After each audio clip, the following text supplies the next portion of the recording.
something just since the beginning hasn't seemed right with this coronavirus. And now looking at the recommendations on how to kill it, it's a weak-ass virus. Like 80 degrees kills the virus. I'm like, I haven't really heard of a virus that weak. Just drinking hot water can kill it. Vitamin C can kill it, no problem. Just being in the sun can kill it. Laundry detergent kills it. The second it hits your stomach acid kills it. I'm like, wow, that is like the weakest virus that I've ever seen. And really the symptoms, it can only live on your hands 5 to 10 minutes. On metal it lasts longer, but it doesn't cause a sneeze, and the survival rate is great among people who are healthy. And I remember my wife telling me, there's actually a patent on the coronavirus. And I'm like, nah. I'm like, that figures, because the drug companies, I wouldn't put it past them. But then I looked a little further, and there is a patent on it.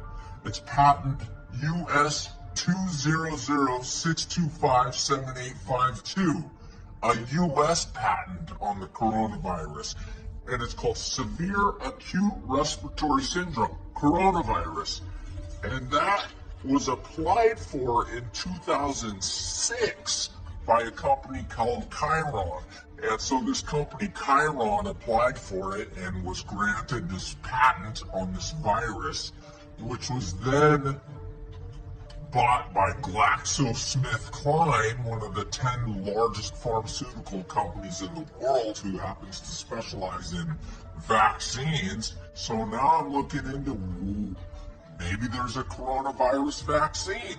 There's a European patent on a coronavirus vaccine. European patent EP 317231-9B1. That was applied for in 2014, and what do you know? It was just granted in November of 2019. What perfect timing!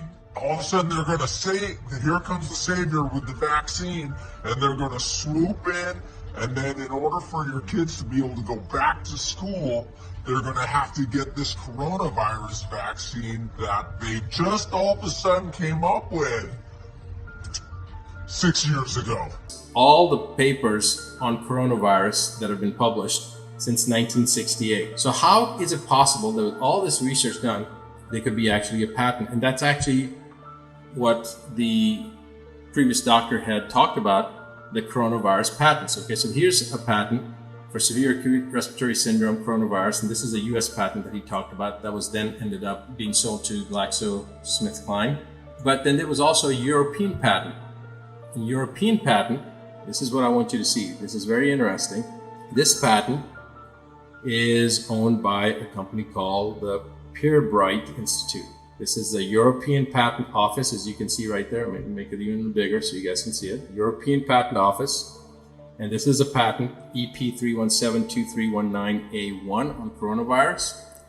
Now, what's interesting is that this particular one here, this one, again, by the way, look at the application numbers. These are, if you look at who owns these, they're all, applicants are all this Pirbright Institute. I wonder who this Pirbright Institute is. Some of you could probably guess, but this is Pirbright. Now, so let's look up who Pirbright is. So let's go to the Pirbright and see.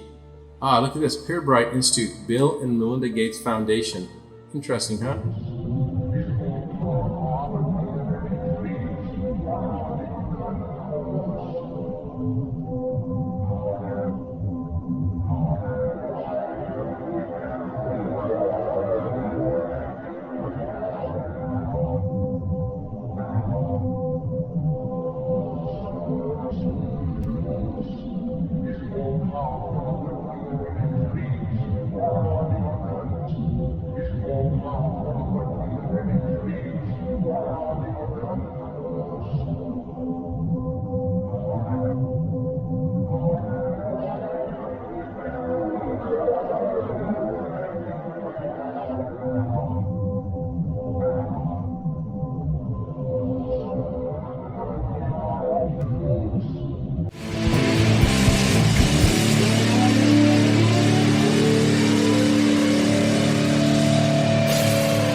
you.